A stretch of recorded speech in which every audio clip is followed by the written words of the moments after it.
Is the New Testament text a reliable copy of the original? Some people not only claim that all the many copies and translations of the New Testament make it unreliable, but they go further and assume that they can appeal to this argument as being common knowledge. But it's just not true, and it's actually more of an appeal to common ignorance. It's also rather lazy, because this is not a spiritual belief, it's an academic matter of textual criticism.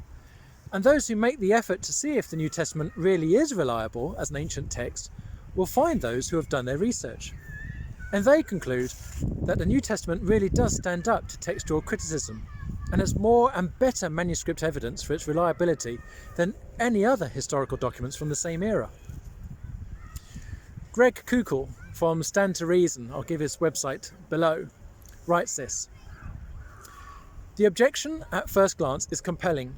When we try to conceptualize how to reconstruct an original after 2,000 years of copying and translating and copying some more, the task seems impossible.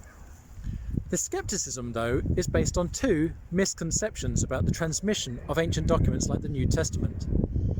The first misconception is that the transmission is more or less linear, one person communicating to a second who communicates to a third, etc. In a linear paradigm, people are left with one message and many generations between it and the original. The second misconception is that the accuracy depends on oral transmission, which is more easily distorted, of course, and misconstrued than something written. Neither assumption applies to the written text of the New Testament, though. First, the transmission was not linear, but geometric.